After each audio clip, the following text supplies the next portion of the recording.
आज के लगभग 80% बच्चे यही समझते हैं कि ब्रिटिश के आने से पहले भारत या इंडिया का कोई अस्तित्व ही नहीं था। आज के बच्चे महाभारत के बारे में कम और हैरी पॉटर के बारे में अधिक जानते हैं। उनको लॉर्ड ऑफ द रिंग्स के बारे में अधिक पता है बजाय रामायण के। यह विडंबना है कि यही युवा वर्ग हीन भावना में इस तरह से ग्रसित इतिहास को काल्पनिक मानती है। आज की इस पीढ़ी को न तो वेदों के बारे में पता है, न ही महान ग्रंथों के, और न ही पुराणों के बारे में।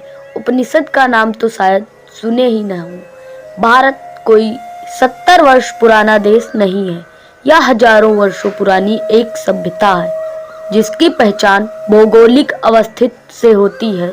भारत के रहने वाले इतने पुराने हैं कि इसे सनातन यानी जो सदा से यानी अविरल समय से चला आ रहा है।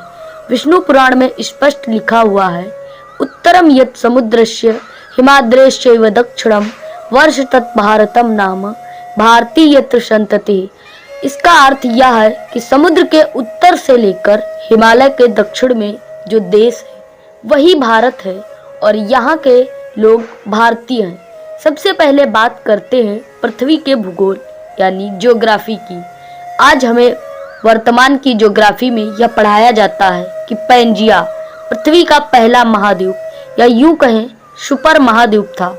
अन्य सभी नवीनतम महाद्वीप एशिया, अफ्रीका, उत्तरी अमेरिका, दक्षिणी अमेरिका, यूरोप, अंटार्कटिका एवं ऑस्ट्रेलिया का जन्मदाता भी यही महाद्वीप है। टेक्टोनिक प्लेट्स के मूवमेंट के कारण पैंजिया महाद्वीप में खंडन हुआ और यह टूटकर इन 7 महाद्वीपों में बट गया। गोंडवाना पैंजिया के दक्षिणी भाग को कहते हैं। गोंडवाना भूमि में प्रायद्वीप भारत, दक्षिण अमेरिका, दक्षिणी अफ्रीका और अंटार्कटिका समाहित है। अंगारा पैंजिया के उत्तरी भाग को कहते हैं। अंगारा भूमि में एशिया, प्रायद्वीपीय भारत को छोड़कर उत्तरी अमेरिका एवं यूरोप समाहित है। अब देखते हैं कि हमारे वेद पुराणों में क्या लिखा है। मत्स्य पुराण में सभी 7 प्रधान महाद्वीपों के बारे में बताया गया है। 7 महाद्वीपों में जम्बूद्वीप, प्लक्षद्वीप, साल्मद्वीप, कुशद्वीप, क्रौंचद्वीप, शाकद्वीप तथा पुष्कर द्वीप का वर्णन है। जम्बूद्वीप का विस्तार से भौगोलिक वर्णन है। आज जिसे एशिया कहा जाता है वही जम्बूद्वीप के नाम से जाना जाता है। जम्बूद्वीप को बाहर से लाख योजन वाले खारे पानी के वलयाकार समुद्र के चारों ओर से घिरा हुआ पाया जाता है। जम्बूद्वीप का विस्तार 1 लाख योजन है। जामुन नामक वृक्ष की इस द्वीप पर अधिकता के कारण इस द्वीप का नाम जम्बूद्वीप रखा गया था। भारतवर्ष का अर्थ है राजा, भरत के क्षेत्र, और इन्हीं राजा भरत के पुत्र का नाम सुमति था। इस विषय में वायु पुराण कहता है, ऋग्वेद में आर्यों के निवास स्थान को सप्त सिंधु प्रदेश कहा गया है। निवास में प्रवाहित होने वाली नदियों का वर्णन मिलता है जो मुख्य हैं कुभा, कृगु, गोमती, सिंधु, परुष्णवी, सतुत्री, वितस्ता, सरस्वती, यमुना तथा गंगा। उक्त संपूर्ण नदियों के आसपास और इसके विस्तार क्षेत्र तक आर्य रहते थे। इसके अलावा महाभारत में पृथ्वी का वर्णन आता है। सुदर्शनम प्रवक्ष्यामि द्वीपम तु कुरुनंदन परिमंडलो महाराजा द्वीपो असौ चक्र संस्थिता यदा हि पुरुषा पश्ये दादर्शे मुखात्मना एवं सुदर्शन द्वीपो दृश्यते चंद्रमंडले द्विरंसे पिपलस्तत्र द्विरंसे च ससोमा। वेद व्यास भीष्म पर्व महाभारत, जिसका हिंदी अर्थ है कि हे कुरुनंदन, सुदर्शन नामक यह द्वीप चक्र की भांति गोलाकार स्थित है। जैसे पुरुष दर्पण में अपना मुख देखता है उसी प्रकार यह द्वीप चंद्रमंडल में दिखाई देता है। इसके 2 अंशों में पिप्पल और 2 अंशों में महान सस खरगोश दिखाई देता है। भारत भूमि में लोग तपस्या करते हैं, यज्ञ करने वाले हवन करते हैं तथा परलोक के लिए आदर पूर्वक दान भी देते हैं। जम्बूद्वीप में सत्पुरुषों के द्वारा यज्ञ भगवान का यजन हुआ करता है। यज्ञों के कारण यज्ञ पुरुष भगवान जम्बूद्वीप में ही निवास करते हैं। इस जम्बूद्वीप में भारतवर्ष श्रेष्ठ है।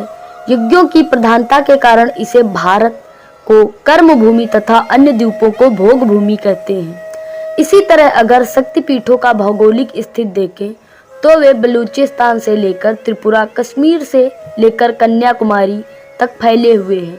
यह एक बनावटी स्थिति नहीं है। इतना ही नहीं, जब हम अपने घरों में पूजा अर्चना के दौरान संकल्प लेते हैं तो उस दौरान प्रयोग में लाया जाने वाला मंत्र भी यही कहता है कि जम्बूद्वीपीय भारत खंडे आर्यावर्त देशांतर्गते।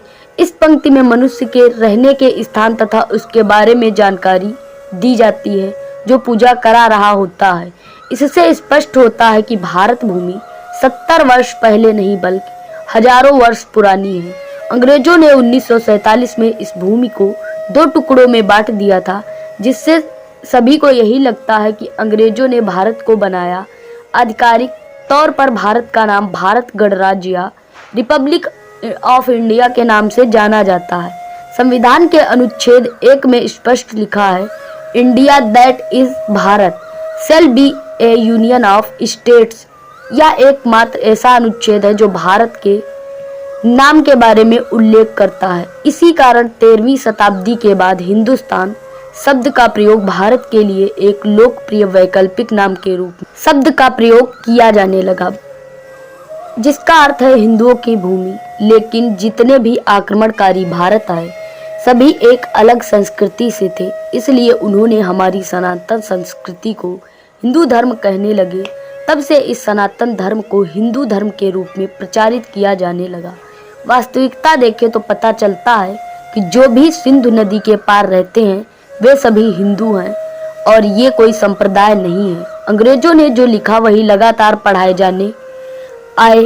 यह बात भारत के लोगों के मन में कि भारत को अंग्रेजों ने बनाया है। हमें सिर्फ वास्तविकता को जानना चाहिए और अपने महान मातृभूमि पे गर्व करना चाहिए। धन्यवाद। जय हिंद।